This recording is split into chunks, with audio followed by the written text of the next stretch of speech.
Oi, meus amores, vamos para mais um consultório? Eu muito feliz mais uma vez por me encontrar com você. Que Deus abençoe você, sua casa, sua vida. E essa alegria, eu desejo que seja a alegria do Espírito com você, te trazendo paz, te trazendo esperança, te trazendo conforto. Será que eu estou falando para alguém hoje em lágrimas, alguém que está enfrentando uma grande angústia, alguém que está aqui comigo agora, mas pensando, o que vai ser de mim? Vai ser de você algo muito especial, vai ser de você alguém que aos olhos de Deus, sendo muito precioso, preciosa como você é, o Espírito Santo vem te trazer consolo, vem te trazer paz, vem te trazer o carinho do céu para a tua alma. Vem com a gente no programa de hoje, especialmente queremos falar às mulheres, as mulheres que estão cansadas, as mulheres que estão tristes, as mulheres que estão feridas. Qual é a direção de Deus para você? Vamos nessa? Vem com a gente, mais um programa com muito amor para você. E as minhas convidadas de hoje vêm de coração aberto para falar das suas feridas, para falar de como feridas podem ser curadas. E é certamente no melhor lugar, aos pés de Cristo.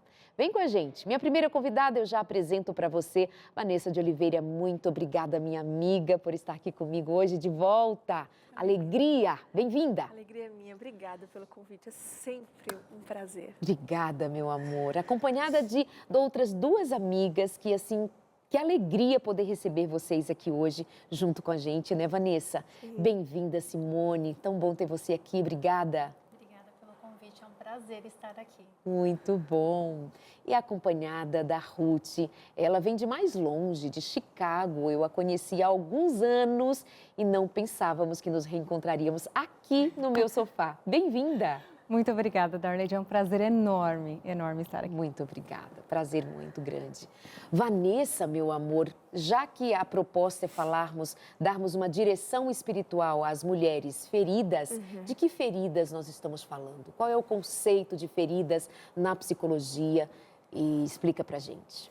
Todas as faltas que nós vamos acumulando ao longo da vida, nós chamamos de ferida. Eu acho que as feridas, elas vêm acompanhadas quase como se fossem amputações emocionais, né?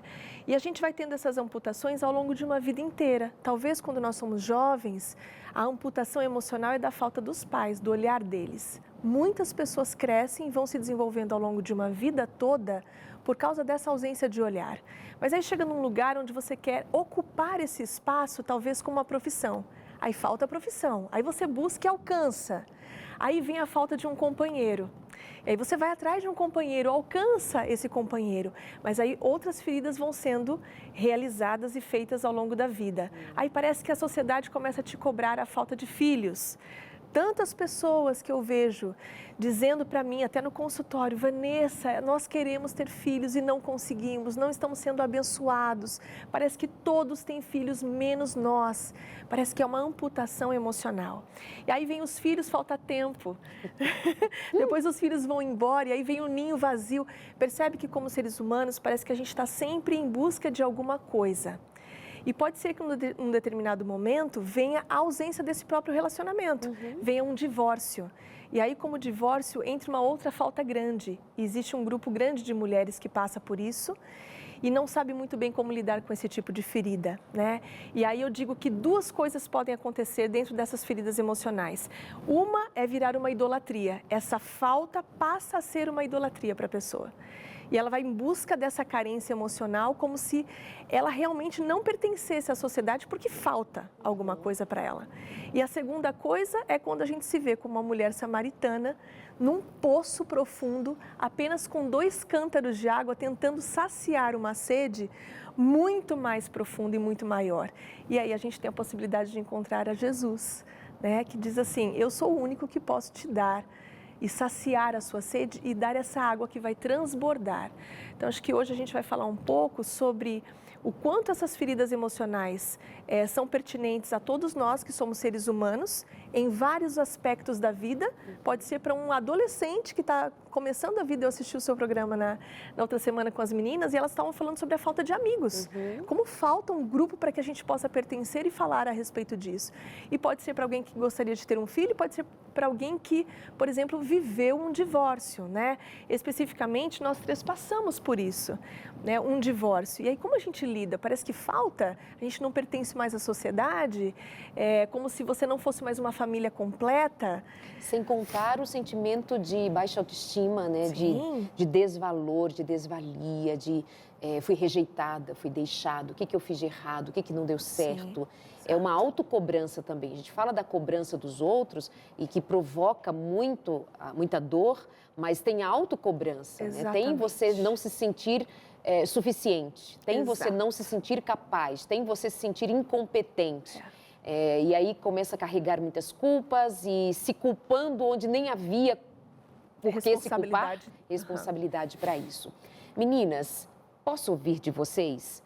Em que parte pesa para vocês as tais feridas, as tais faltas? Simone, fala pra gente das suas feridas. Bom, como ela citou aqui, né? Somos pessoas que passaram por um divórcio.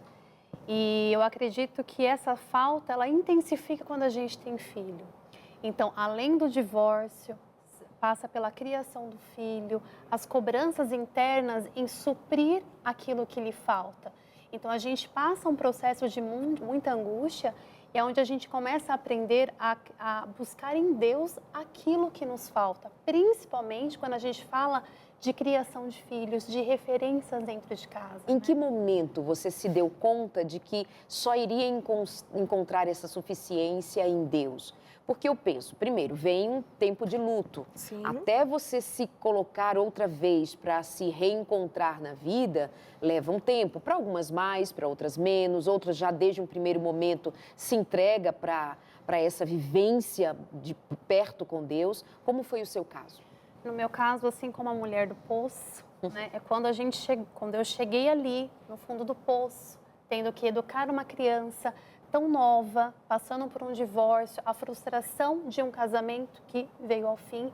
E ali, quando eu já não via que eu não tinha mais forças para seguir, a minha fé foi o que me baseou para continuar. Então, no meu caso, a busca para Deus, em Deus, foi o único caminho que eu poderia para continuar, pensando que, tendo uma filha, que eu gostaria de que ela crescesse dentro dos caminhos do Senhor e entendendo que não existe outro caminho melhor. Então, a minha fé, o meu Deus foi o que veio me suprindo, né? Mas não foi um processo fácil. Imagina. Isso já tem quantos anos? Já são 5 anos. 5 anos. Uhum. Você está bem? Eu estou bem, eu estou aprendendo, né? Na época, minha filha tinha 2 anos. Foi um processo onde eu tive que ser forte para fortalecer. E, assim, essa força vinha de Deus mesmo, para que eu conseguisse administrar uma casa, administrar as questões financeiras, que virou uma bola de neve, e ainda assim ser firme nas questões espirituais.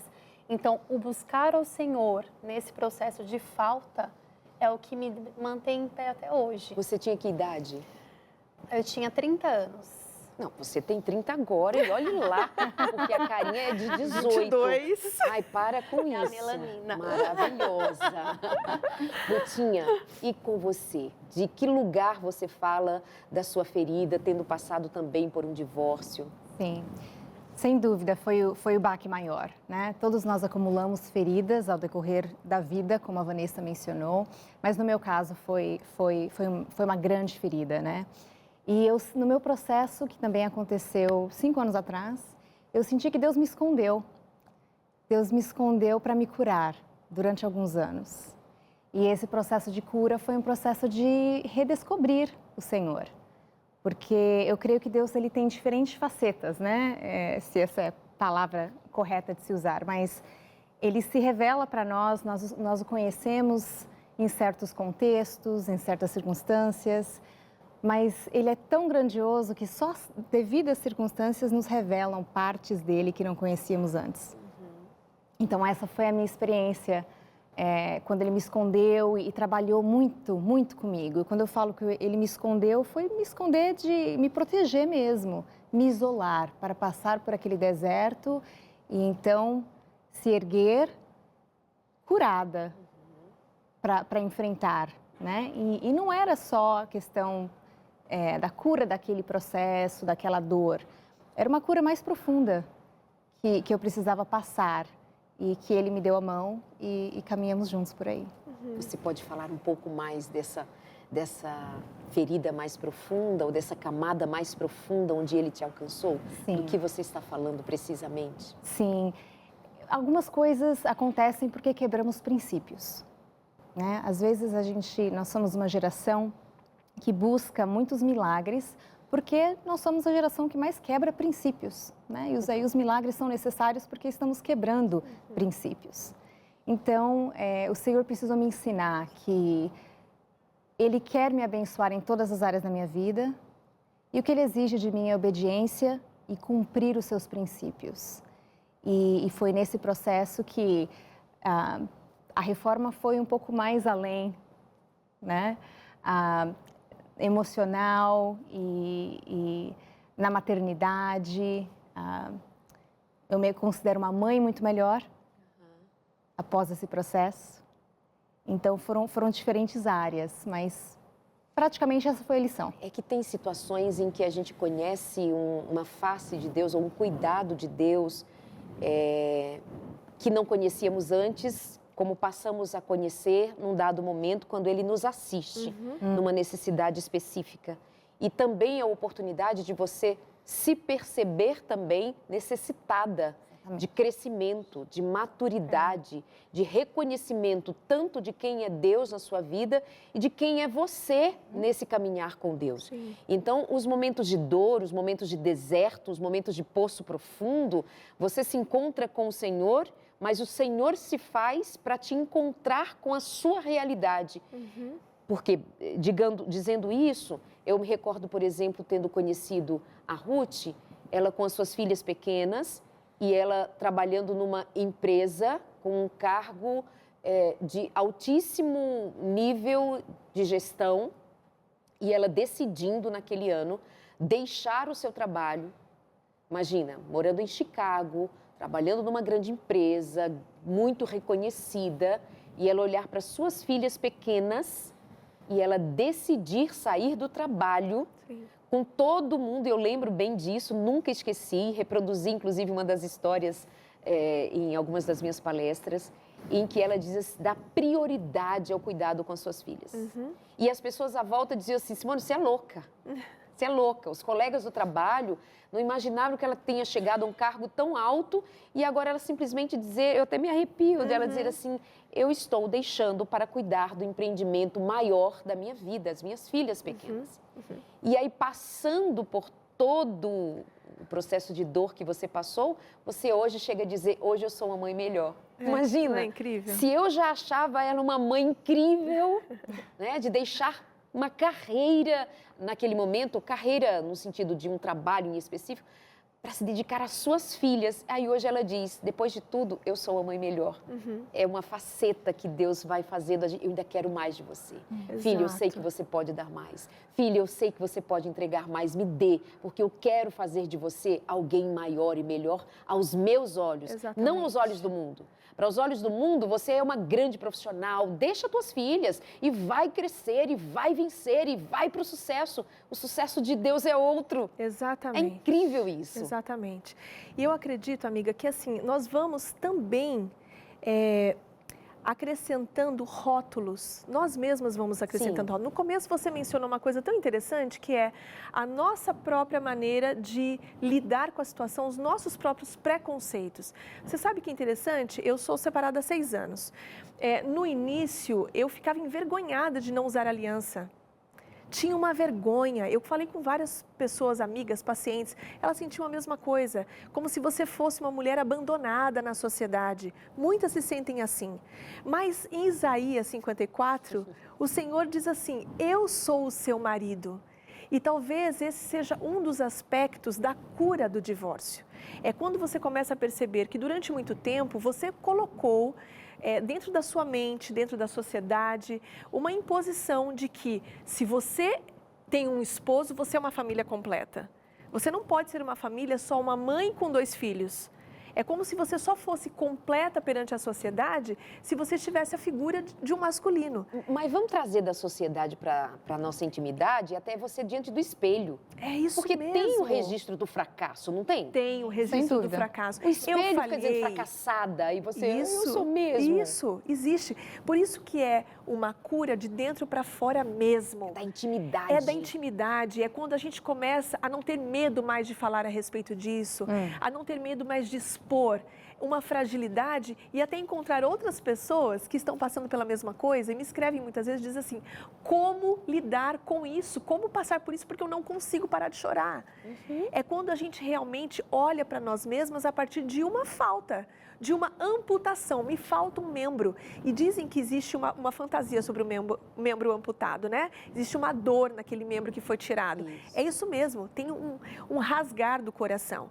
E a gente vai tentando substituir essa presença masculina por N coisas, né? Que é a mulher samaritana, ela está ali em busca de alguma coisa. Só que, na verdade, existe também a falta de um amor próprio. Talvez essas feridas foram construídas a partir do relacionamento com os pais. A gente sabe que no contexto familiar, a gente traz muita bagagem do que a gente vivenciou dentro do contexto da família, né? Dentro do sistema familiar. E às vezes a gente traz essa falta a partir de lá. E aí a gente passa a se olhar realmente como alguém que errou, que fez alguma coisa. É claro que dentro de um contexto de divórcio, todos temos responsabilidade. É um erro dizer que não. A Ruth bem colocou uma questão importante que é a quebra dos princípios. Às vezes a gente está falando para um público aqui que é jovem, como nós fomos um dia, mais jovens do que somos.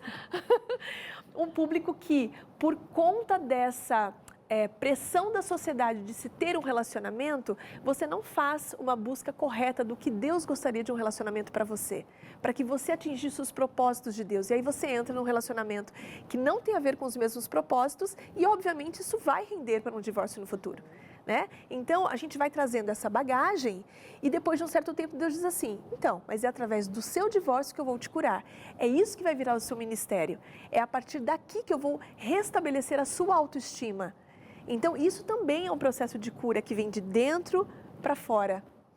Ou seja, Deus tomando ocasiões muito difíceis, sim, doloridas, muito desérticas, muito fundo do poço, sendo que não foi ele quem promoveu esse fundo de poço, não foi ele quem promoveu esse divórcio, não foi ele quem quis assim, mas ele toma qualquer circunstância que aparece, que surge na vida e ele não perde a oportunidade de manter o seu propósito, que em algum momento você pode até ter se esquecido, mas o Senhor não se esquece, o propósito dele é salvar. Ele queria salvar você casada, mas aconteceu um divórcio, você está no fundo do poço, você está desesperada, você não se sente mais com valor, você não pensa nem mais que Deus, quem sabe, lhe aprove, porque afinal de contas Deus odeia o divórcio, então deve odiar você também, vai que...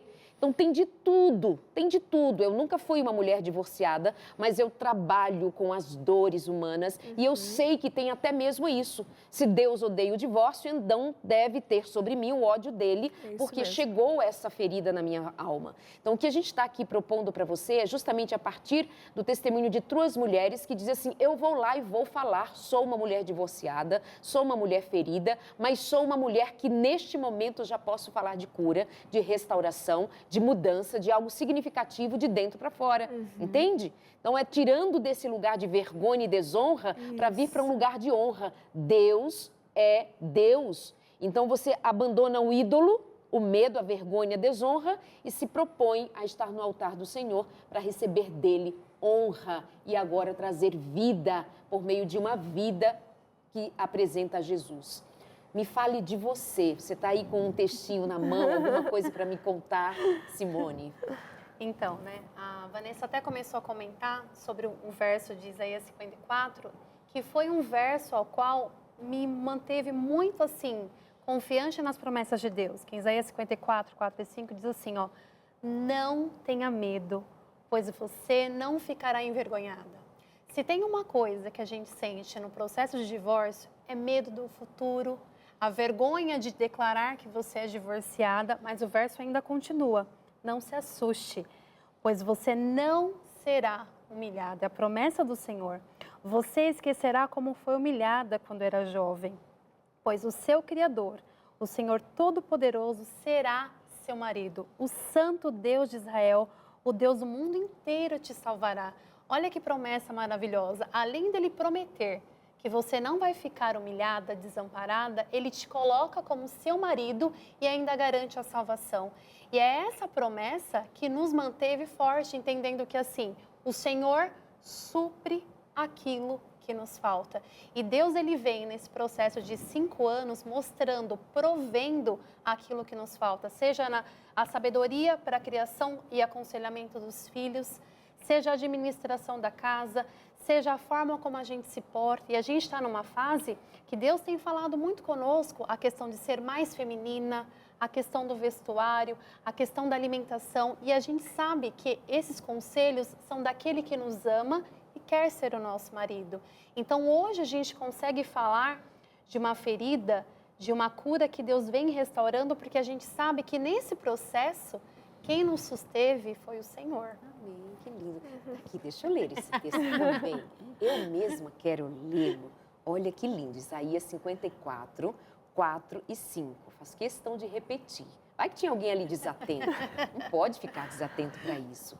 Não tenha medo, pois você não ficará envergonhada. Não se assuste, porque você não será humilhada. Você esquecerá, se foi humilhada, você esquecerá dessa humilhação, aquela de quando era jovem. Você não lembrará mais da desgraça da sua viuvez, do seu divórcio, do seu abandono, da sua tristeza. Não vai mais, pois o seu Criador, o Senhor Todo-Poderoso, será o seu marido. O Santo Deus de Israel, o Deus do mundo inteiro, a salvará. Amém. Amém. Precioso demais, né? Sim. Simone, é emocionante. Ruth. Perdão, Ruth, emocionante, né, amiga? Sim. Esse verso também teve um impacto de cura, né? Foi preenchendo cada lacuna da alma na minha vida também. Foi algo que Deus usou. E eu acho que é tão importante, para mim foi muito importante, me sentir e me perceber amada. É o que você comentou, né? Deus pode... O amor dele por mim é maior que o ódio dele pelo divórcio. E se perceber amada por ele, cuidada, e se apegar nessa promessa que ele é o provedor, ele estará lá concedendo sabedoria, concedendo os recursos, concedendo o tempo, é algo muito precioso. Como foi em relação às meninas? Você conseguiu transmitir da sua fé, da sua experiência com Deus? Eram pequenas ainda, agora pré-adolescentes. Como foi isso em relação às crianças?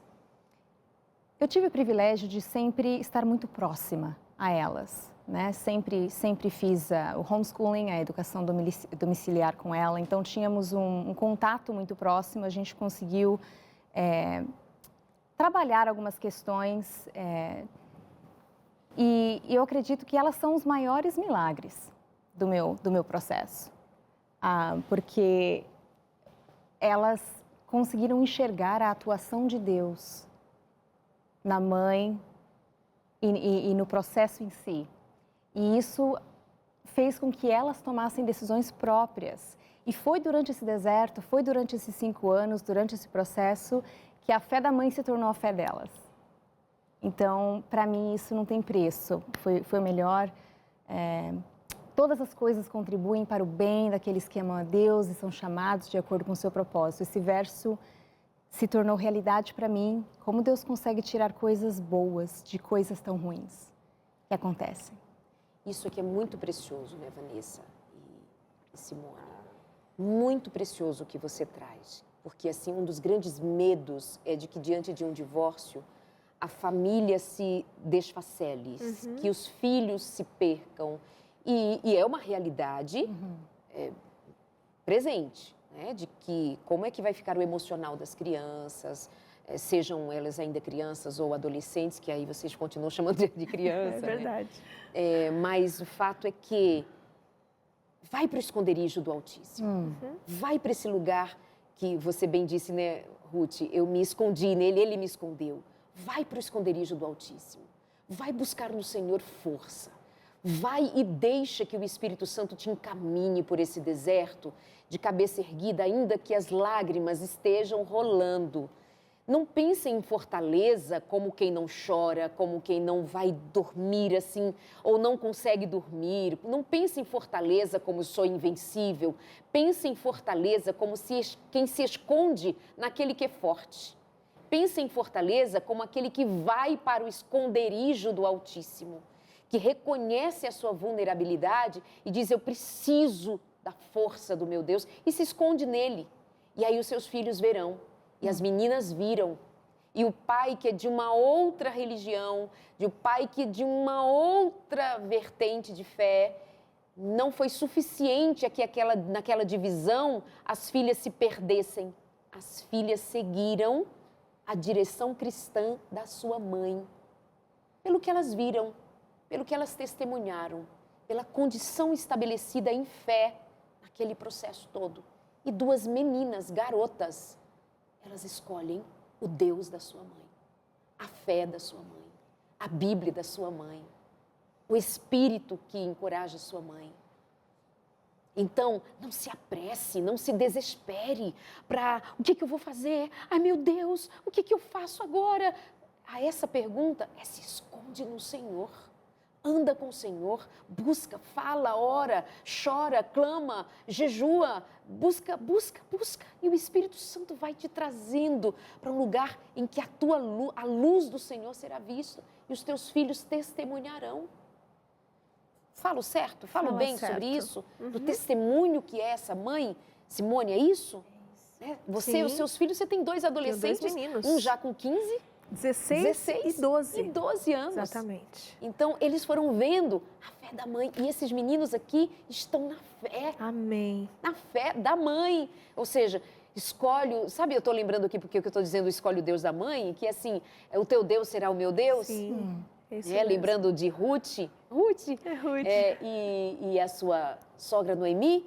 O teu Deus será o meu Deus, o teu povo será o teu povo. São dois meninos firmes na fé com essa mãe. Amém. Firmes no estudo da palavra, firmes no estudo do espírito de profecia, firme, ou seja, em conhecer a voz profética, a verdade, o que está revelado na palavra.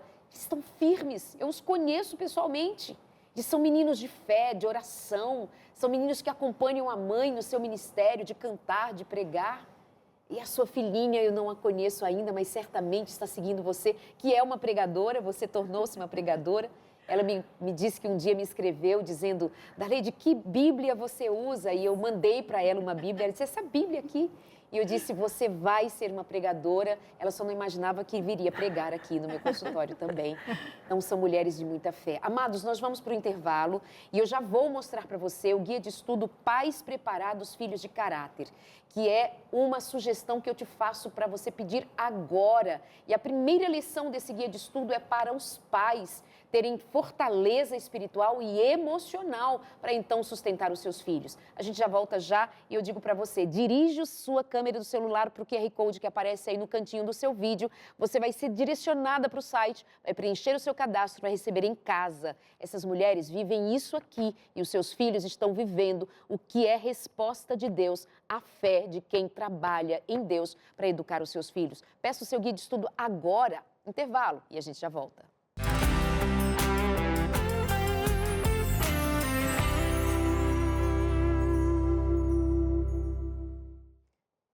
Nós queremos aproveitar para agradecer a você, que é um anjo da esperança e contribui financeiramente com o projeto que transforma vidas por meio da TV, do rádio, da internet.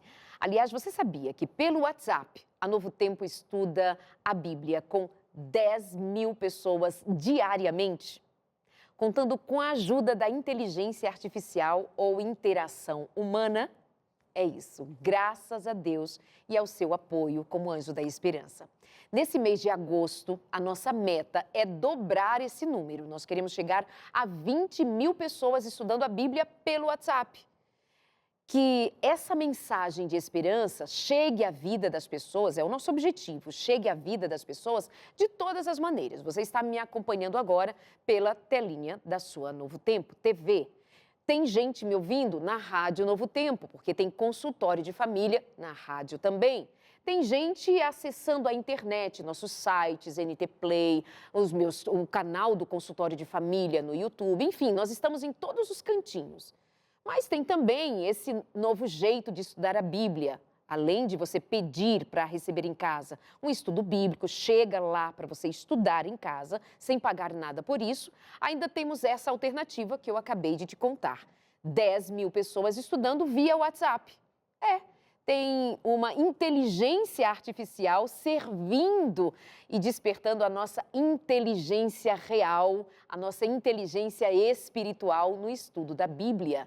E eu gostaria de convidar você a ser um anjo da esperança também e a você nos ajudar a dobrar esse número, saindo de 10.000 pessoas estudando a Bíblia pelo WhatsApp para 20.000. Tem que ser meta alta, tem que ser objetivo alto, tem que chegar lá, porque a gente tem pressa de compartilhar a palavra. E quando o evangelho do reino for pregado a toda tribo, nação, língua e povo, então Jesus virá. Por que nós temos pressa de que as pessoas estudem a Bíblia, conheçam a mensagem de esperança, conheçam mais profundamente a Jesus e a sua palavra? Porque nós temos a intenção de evangelizar, de levar Jesus às pessoas para que Jesus volte muito em breve. Então, ser um anjo da esperança é apressar a volta de Jesus. Você deseja se juntar a nós nesse projeto? Você deseja se juntar a nós nessa missão?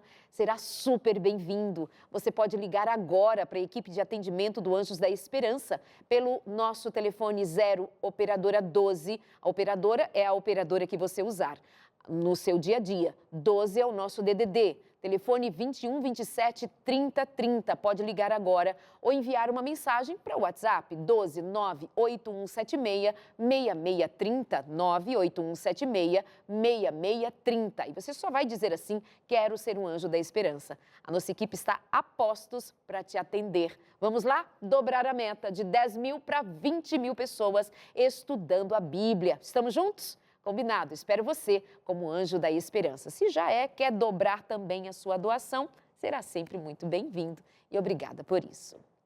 Vamos continuando então o consultório de hoje. Estou recebendo aqui 3 amigas que vêm de peito aberto, muita coragem, muita vontade de falar de feridas pessoais, mas especialmente de falar daquele que cura, Jesus Cristo. Vanessa, meu amor, o que vocês têm feito? Vocês são amigas, vocês têm orado juntas, vocês criaram um grupinho para vocês buscarem muito mais de Deus. Como é que tem sido a prática de vocês nessa busca? Porque assim, corremos o risco de ficar é orar, ler a Bíblia, mas como? Que de intensidade espiritual tem na prática de vida de vocês? Eu acredito que a gente precisa ser intencional. Perfeito. Então, nós nos encontramos dessa forma, montamos um grupo no WhatsApp, somos em 5 amigas, não necessariamente divorciadas, tem solteiras também, e a gente montou um grupo específico para se dar apoio espiritual, alguém que com o mesmo propósito possa se aprofundar espiritualmente. Então, nós temos um horário de oração todos os dias, de manhã e de tarde, nós lemos textos bíblicos, enviamos uma para outra textos que nos apoiem, trocamos experiências, temos uma prática diária de saúde e tem sido realmente um resgate, sabe? Um resgate de autoestima, um resgate de propósito de vida. Eu acredito que isso que a gente está fazendo vai ser multiplicado. Eu conheci agora um outro grupo, que é a partir desse nosso grupo, que se chama Cura e Amor, também está multiplicando isso com outras pessoas. Isso aí me lembrou um certo livro. E porventura é o meu livro Amor e Cura. Exato. E isso é tão realidade de como o amor de Deus cura. Exato. O título do meu livro, meu primeiro livro, Amor e Cura, ele tem realmente essa direção. É o amor de Deus que cura profundamente. Está aqui, ó, testemunhos disso. E cura de verdade é uma cura prática. Às vezes a gente ouve pessoas falarem a respeito disso e nós não acreditamos, nós não validamos, a gente pensa assim, não vai acontecer comigo. Mas uma coisa interessante Jesus, quando esteve nessa terra, parava para quem clamava. Jesus, filho de Davi, tem piedade de mim. Então, às vezes as pessoas dizem assim, como que é a sua prática? Amiga, muitas vezes eu orei e Deus não me respondeu. muitas vezes. Eu tive que ir até o monte e clamar em alta voz, em lágrimas, para que Deus realmente se manifestasse, para que eu aprendesse a maneira certa de buscá-lo. Porque aquele verso que diz, buscar-me-eis e me achareis quando me buscardes de todo o vosso coração, é uma realidade. É quando você consegue enxergar a sua impotência e diz assim, eu tentei todas as táticas, inclusive as humanas, porque eu acho que elas fazem parte. O exercício é importante, a terapia é importante, mas existe um limite para tudo isso. Há limites que a ciência não vai conseguir resgatar o ser humano. Há limites onde somente a mão de Deus é capaz de curar. Às vezes você está com um esposo ao seu lado e ele não vai conseguir compreender as palavras que nem você consegue expressar e dizer. Pode ver que não é um casamento que vai responder às angústias da sua alma. Não é a maternidade que vai suprir essa falta. Não é o emprego que vai trazer esse tipo de liberdade que às vezes você está buscando. Às vezes as suas faltas são tão profundas que somente no encontro com o Senhor você vai conseguir suprir essa ausência, essa falta profunda. Eu acho tão interessante a história de Lia. A gente dá muito valor para a história de Raquel e Jacó. Ai, que cenário maravilhoso. Mas vamos pensar um pouquinho em Lia. Ela precisou ter 3 filhos para conseguir apenas no quarto se voltar ao Senhor. Durante os 3 filhos, os nomes dos filhos eram: agora o meu marido vai me amar, agora eu dei o 2º filho, meu marido vai se voltar para mim. Quem sabe agora, depois de 3 filhos, o meu marido vai me amar e me dar todo o afeto dele. E apenas quando ela tirou Jacó do centro da sua vida e colocou o Senhor e disse, agora eu louvarei o Senhor, e deu o nome de Judá, é que da linhagem dela veio Jesus Cristo. Olha os propósitos que Deus tem para a nossa vida quando nós derrubamos os altares.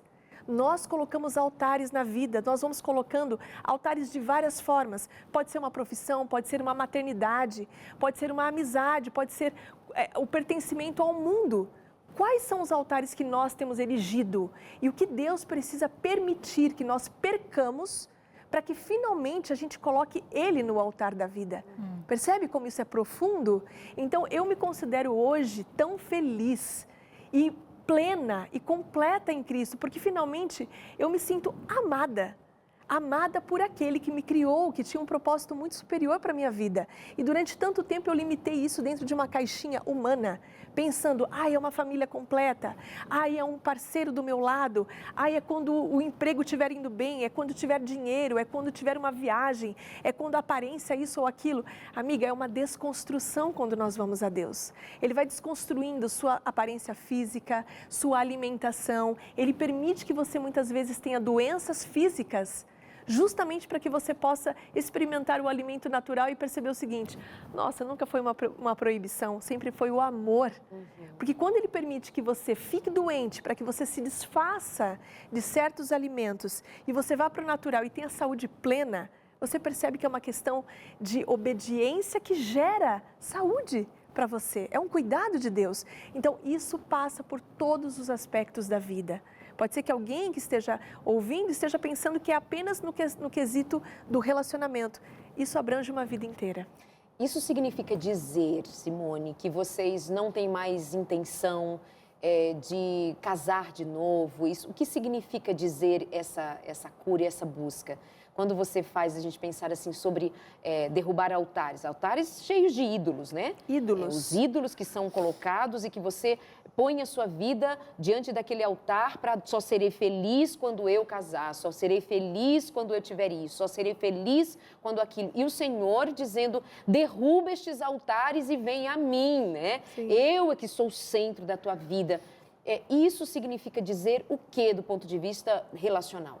Então, do ponto de vista relacional, não significa que nós não sonhamos com o matrimônio, mas isso não é mais o centro. E como nós estamos escondidas no Altíssimo, a pessoa que vai nos encontrar também vai ser uma pessoa que vai estar escondida no Altíssimo. Então, até essa percepção de um cônjuge é diferente, porque não é mais qualquer pessoa. Nós temos agora um princípio que rege a nossa vida. Então, até para pensar no relacionamento, vai precisar passar no crivo do Senhor. Então, até isso é diferente, né? E para você, como é que é a sua visão sobre isso também? A mesma. E eu acredito que um benefício muito grande do grupo que nós temos, dessa convivência que criamos, nós também lemos livros. juntas e aprendemos juntas, trocamos experiências, fortalecendo uma a outra, para que nenhuma carência emocional venha nos tomar por surpresa. Eu acho que faz parte da nossa... É uma responsabilidade. Queremos cumprir os princípios do Senhor, queremos agradar o Senhor em todas as áreas da vida e isso exige nos equipar para não cair. Seja qualquer situação, mais uma vez, uma carência emocional que venha em uma época do ano, estar mais... o que for. Se equipar dessa maneira ajuda muito também. Mas Cristo é o centro. Vocês estão falando de oração, leitura da palavra, leitura de bons livros que ajudem a vocês no processo de autoconhecimento, terapia também, jejum. Nós fazemos um jejum semanal. É tão importante. O jejum, ele serve para que você se aquiete um pouco mais, se abstenha um pouco da carne, né, dos desejos, e ouça um pouco melhor, com discernimento a voz de Deus, sem ter um alimento que talvez entorpeça um pouco a sua mente, né? Então, uma vez por semana nós jejuamos. Respondendo o que você, acrescentando o que as meninas falaram, todas as coisas são lícitas, né? Dentro de um propósito. Então, talvez a gente tenha em algum momento quebrado esse tipo de mandamento, buscando alguém ou tendo um encontro com alguém que não tenha sido voltado dentro dos princípios que o Senhor esperava que nós tivéssemos. E talvez pagamos um preço por conta disso, né? Agora, o foco é outro. O relacionamento é importante? É importante, nós não nascemos para viver sozinhos. Mas olha a diferença de você encontrar alguém já estando satisfeita, feliz, plena. Essa pessoa não vai ter que dar conta da sua carência afetiva. Porque é isso que acontece, a gente vem com uma bagagem enorme e espera que o outro dê conta dessa carência afetiva. Ninguém nunca vai dar conta. Só Deus é capaz de dar conta dessa ausência toda de uma vida inteira. Então, o relacionamento é importante, só que alguém vai ter que ir até o Senhor para nos encontrar, né? Vai ter que nos achar lá, escondidas nele. Então, o foco muda, agora é um outro propósito. Se for alguém que o Senhor encontrar, que é representante dele nessa terra, para estar ao nosso lado e cumprir um propósito celestial, que assim seja. Eu acredito que Deus vai mostrar isso no tempo certo. Mas esse deixa de ser o centro, ser o foco principal. Sabe quando você diz assim, nós não nascemos para vivermos sozinhas, né? Eu escuto muito isso, mas Darleide, não nascemos para vivermos sozinhas, Deus não... Só que a gente esquece que temos vivido no mundo real. O mundo ideal não teria ninguém sozinho. É verdade. No mundo ideal, vocês não seriam divorciadas. No mundo ideal, vocês não estariam criando filhos sozinhas.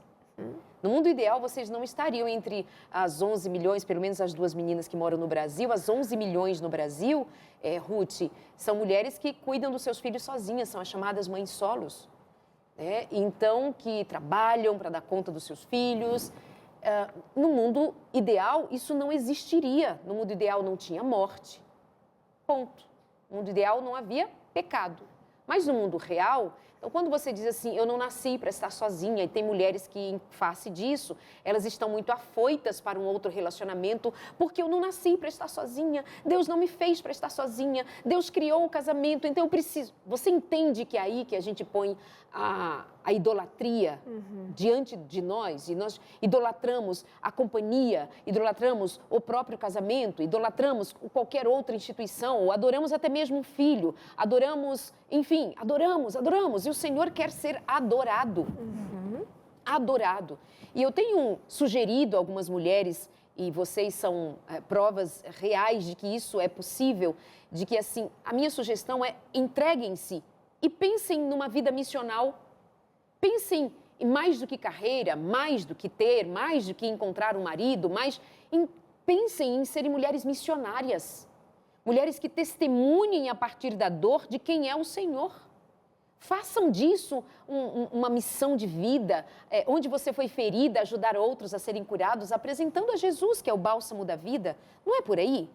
Fala de você, da sua perspectiva, de como isso é funcional. Eu vou, a partir da minha ferida, ser curada pelo meu Deus e vou me levantar para, se necessário for, abençoar outras mulheres. Eu sei, você não está aqui porque, meu sonho é estar num programa de televisão falando da minha vida pessoal. Não, você veio falar do que Deus faz e fez com você. Não é isso? Sem dúvida. E é um privilégio e uma responsabilidade ao mesmo tempo, porque Deus tem trazido mulheres passando por situações difíceis, tem cruzado o meu caminho. Tantas pessoas que elas poderiam pedir conselhos. E Deus, Ele tem me mostrado. Isso é uma realidade, isso é verdade, né? A nossa maior dor realmente se torna o nosso ministério. Estou aprendendo isso, porque Deus tem mostrado que certas situações que eu passei durante esse processo, elas talvez nem tenham sido para mim, mas para que um dia eu tivesse numa posição de dividir e fortalecer uma outra pessoa passando por uma situação bastante similar, né? Um caso peculiar. Sim. E lá, né, em outro país, ajudando pessoas talvez que não vivem lá há tanto tempo, não saibam como certas coisas acontecem, mas no final é encaminhá-los para aquele o único, que pode dar restauração e cura e livramento. Quando vocês estão falando de cura também, vocês estão falando de perdão? Perdoar o que se foi, perdoar o que passou, virada de página, se perdoar. Vocês estão falando desse tipo de cura também?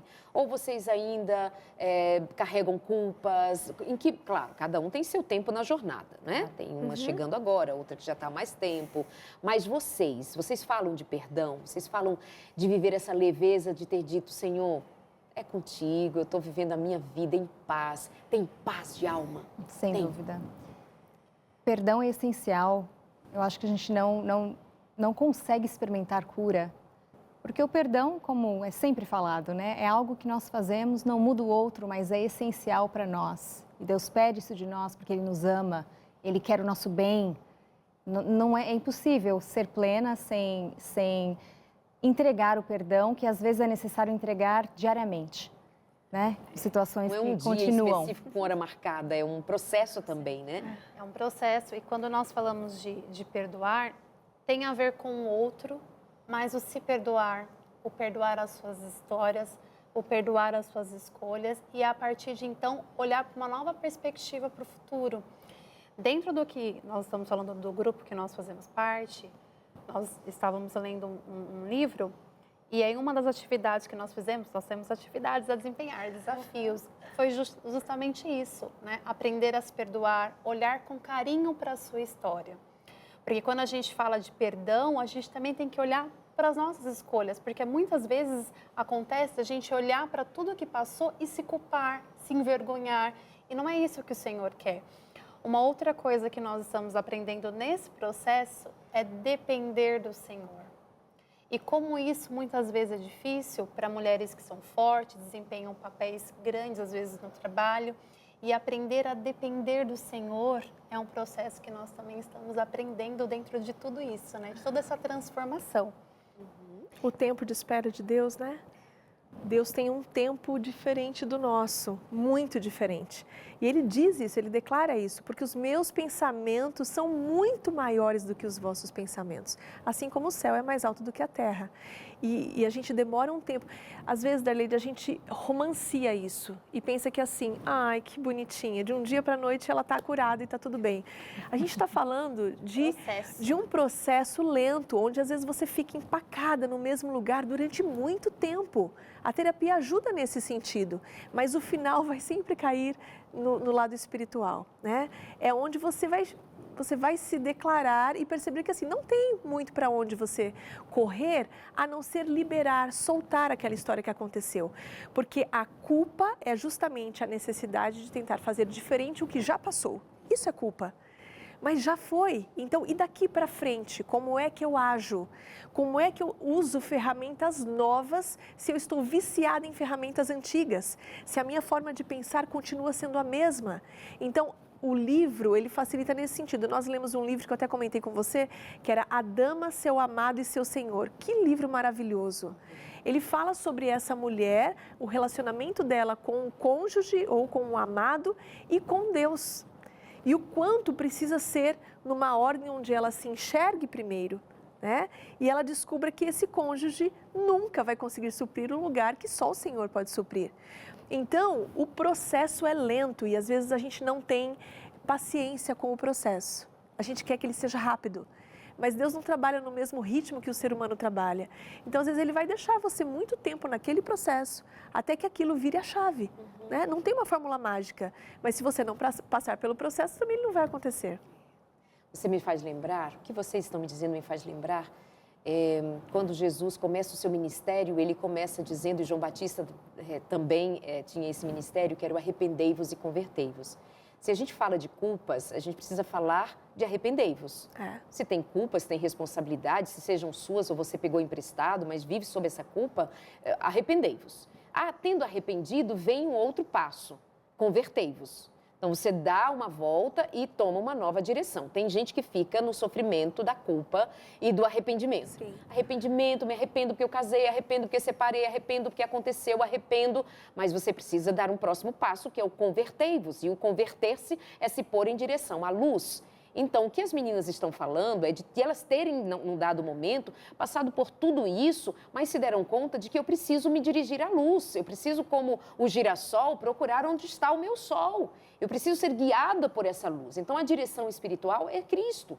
Então, é parar de ficar correndo atrás de um homem, parar de ficar correndo, no caso, se você é um homem, parar de ficar correndo atrás de uma mulher, parar de ficar correndo atrás de um sonho. Hoje, esse mundo aqui vive dizendo sonho, sonho, sonho, realizar sonho, sonho, sonho. A palavra de Deus diz, arrependei-vos, convertei-vos, arrependei-vos, convertei-vos, arrependei-vos, convertei-vos. E os sonhos de Deus se farão. O que a palavra de Deus ainda vai dizer? O Salmo 37, agrada-te do Senhor e Ele satisfará os desejos do teu coração. Mas você quer satisfazer o coração? Onde é que eu encontro um homem para satisfazer meu coração? Eu quero um filho para o meu coração, porque é tudo meu coração. E aí o Senhor fica ali no cantinho do lado de fora, de vez em quando eu vou lá e oro, de vez em quando eu vou lá e adoro, de vez em quando tem lá um cantinho dele, mas eu estou aqui cheia dos meus sonhos. Para de ficar correndo atrás de sonho e corre atrás de Deus, se volta para Deus. Mas eu estou aqui com muita vontade de que esse programa se estendesse por mais uma hora, mas chegando ao final, o que você está aí olhando, quer dividir, amiga? É agora. Não tem mais tempo se você for longe. Jeremias 29, Pode ler. 11 diz assim, eu, o Senhor dos Exércitos, sei os planos que eu tenho para vós, planos de paz e não de mal, para te dar o fim que desejais. Então, esse lugar que você está dizendo, ele de fato vai chegar se a gente coloca em primeiro lugar os planos de Deus em nossa vida. Isso. Então, vai chegar. Porque às vezes a pessoa pensa assim, poxa, mas eu vou ter que ficar assim, sem isso para o resto da vida. O Senhor tem planos muito maiores. Então, Ele vai realizar plenamente o desejo do coração, na medida que vai glorificar o nome dEle. É que Ele quer te bastar. Exato, amiga. Se Deus não é suficiente, então o que mais vai te preencher? Sabe? Deus quer ser suficiente. Quando você estiver suficiente em Deus, as outras coisas serão acrescentadas. Exato. Acredite nisso. Exato. Sua palavra finalzinha de 30 segundos. Rapidinho. Tem um verso de um milagre que Jesus fez de uma mulher que era considerada da família de Abraão e que ela andava encurvada há 18 anos esperando o milagre. E aí conta que Jesus viu aquela mulher e ele chamou, ela escutou ele chamar, ele foi para perto dele e ele realizou a cura. E então o Senhor endireitou aquela mulher. Então, às vezes, você está me assistindo aí, você está só olhando para os problemas, olhando para baixo, mas o convite do Senhor é que você ouça a voz dele, que você se aproxime, porque ele tem um milagre para a sua vida. E o milagre é você se erguer e olhar para o alto. Amém. Amém. Suas palavras finais, amada. Sem dúvida, feridas causam dias difíceis para todos. Mas Neemias 8:10 fala, não fiquem tristes, pois a alegria do Senhor é a sua força. Amém. E nisso a gente pode prosseguir, não só prosseguir, mas prosseguir com alegria. Tem um outro texto bíblico que vai dizer assim, o Senhor dizendo, eu tenho 2 alegrias para cada tristeza que você viver. Lindo. Amém. 2 alegrias para cada tristeza que você viver. Obrigada pela alegria de vir aqui, de me trazer a alegria de recebê-las e compartilhar um pouco de vocês com quem está em casa. Muito obrigada. Que Deus as abençoe. Amém. Testemunho vivo da graça de Deus. Mulheres fortes, mulheres determinadas a viver na presença de Deus. Custe o que custar. Como diz lá no meu Nordeste, pode chover canivete. Eu estou em Deus. Que a palavra de Deus seja o pão de cada dia para alimentar a tua alma, para nutrir o teu coração, para te fortalecer. Esconda-se no esconderijo do Senhor. Esconda-se nele e ele te guardará em paz, em perfeita paz. Aquela paz que excede todo entendimento. Não tenha vergonha, não viva humilhada, levante a cabeça, olhe, a cruz de Cristo era mais alta. É para que você, para enxergá-lo, pudesse olhar. E olhando para a cruz, lembre-se, eu sou amada, eu sou amada. Sou amado também, é para você, meu amigo, que vive dores também. Homens também choram, homens também são tristes, homens também são feridos. Para homens e mulheres, Deus é a nossa alegria. Um grande abraço para vocês e até a semana que vem com mais um consultório. Beijo!